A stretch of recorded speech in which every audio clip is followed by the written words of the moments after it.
Hi everyone, welcome back to the Hollywood Actor's Guide to Surviving the Film and Television Industry. This is your host, Jennifer Lynn Warren. Hi everybody.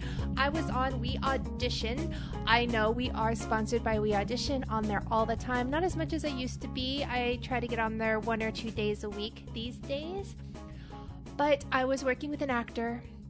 And if you want to go on there, promo code We Audition is HAG25. I'm sure you've heard it 1,000 times. So get on there. And I was helping this gentleman out, and I wanted to say this quote to him from Rumi, and he looked at me like when I was crazy. I was like, "Stop acting so small. You are the universe in ecstatic motion." It was because he was giving me all of these excuses as to why he was not right for this role. And I was like, okay, it is important to find out who you are as an actor and to not try to be anyone else. That is true. Maybe it would seem completely unrealistic for someone to look at you and generally think, for instance, that you work as a firefighter. However, I bet that there are circumstances in which you yourself may have actually considered fighting fires or doing a job that is completely something that all your friends and family think that you would be crazy to do, and maybe this character decided to be against their own type. That is a starting place for auditioning for these characters that you feel like you are not right for. You can play them from a place in which that character is self-aware that what they do or how they act or how they behave is against what people expect from them, maybe against what's in their own skin, but that for whatever reason, probably trauma, they're deciding to act out. And when you act out, it can be for positive or negative intentions, and putting on these masks.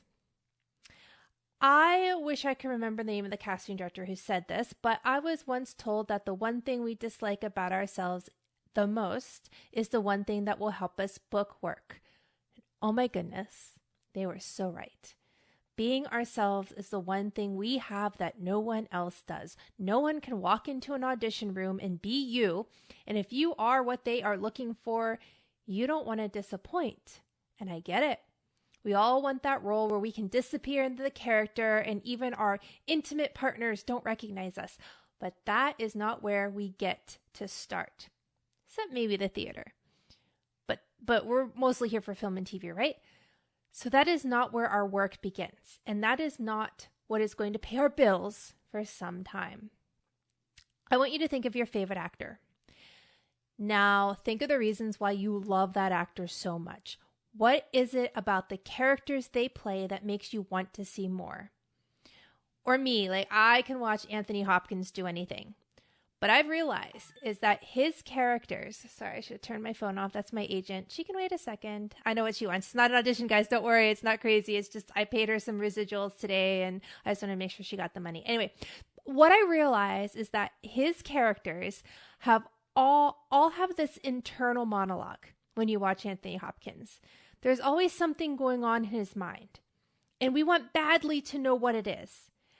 I don't think Mr. Hopkins can turn this off without great difficulty and study, but it's the reason why he works so much. I would love to see him attempt to play a character who's truly dumb, but it may not be believable because it's not who he is. I just can't picture, I don't think he's able to make his eyes go dead. I just don't think he is. And it has nothing to do with his acting ability. That's what I'm trying to get across to you. So ask your friends what it is about yourself that is so unique. What is it about you that makes them want to be your friend? What do you have that no one else does? Because the answers may surprise you. Recently, somebody told me that I had a very wealthy look to me. That surprises me because in my day-to-day life, I wear a lot of secondhand clothing. I don't really like doing my hair and makeup because we do it so much as actors. So I need to evaluate that. And it could do with me getting older or the fact that I haven't bothered to dye the gray out of my hair in about 4 months. But when you start to become clued in to your special qualities, whether you like them or not, you have to make sure your headshots and materials reflect who you are and what you can do. When you start working all the time and you get that powerful agent, then you can worry about being typecast. Until then, write these superpowers down in your journal. But you know what? Even when Robin Williams went from comedy to drama, it seems to be the same things that made us laugh just became that much more humane in the drama. The things that we have always loved about Robin Williams was still there. Those same things he did that make us laugh could now make us cry.